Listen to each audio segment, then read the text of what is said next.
Namaste everyone. Welcome to Asana a Day series. I am Ramya Ramamurthy. Today we will be practicing Adho Mukha Svanasana, also known as Downward Facing Dog.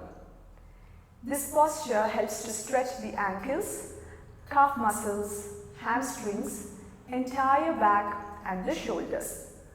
It strengthens the arms and the legs, and it also helps to calm the body and the mind.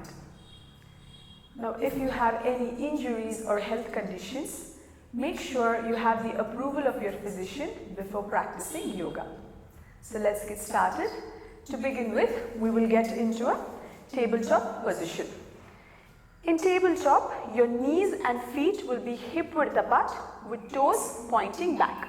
Stack your hip just over your knee. And then your palms are shoulder width apart. Nicely spread the fingers on the mat so that the weight is evenly distributed on the palms.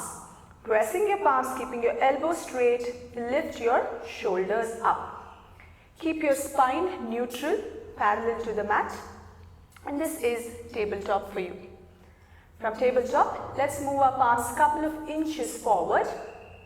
And then nicely grip the palms firmly on the mat. And slide your head forward such that again shoulder wrist comes in one line. Now your hip is moving away from your knees. From this posture, tuck your toes, take a deep breath here. Inhale. As you exhale, pressing your palms firmly on the mat, lift your knees off the mat, pushing your hip up to the ceiling. Adjust your feet to make sure they're not wider than hip width apart. And then push your hip up towards the ceiling. Opening your shoulders, move your chest, abdomen to your thighs. Now over here, if you're a beginner, especially if your hamstring is tight, maybe you'll not be able to straighten the knees fully, which is fine. Feel free to bend your knees.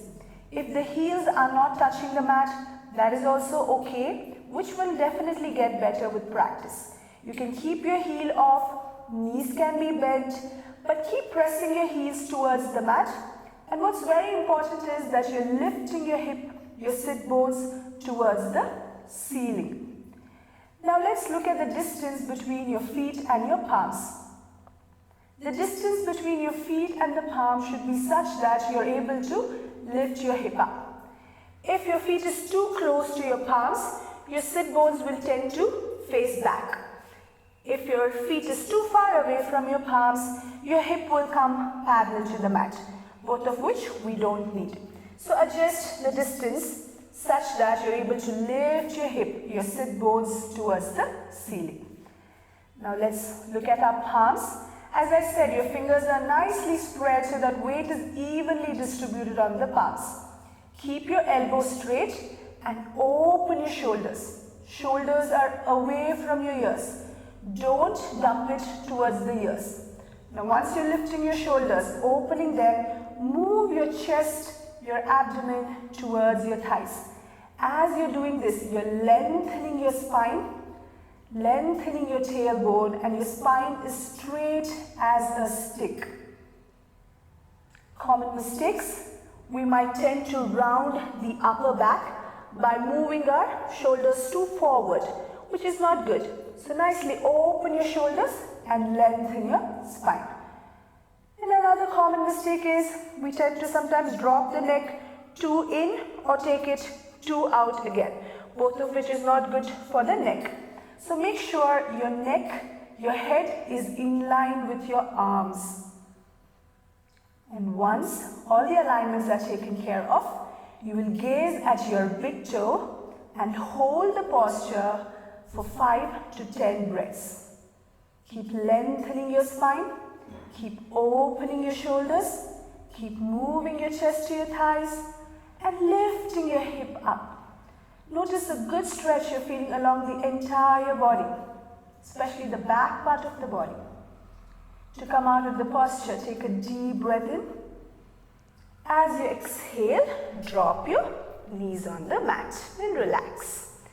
So this is downward facing dog for you.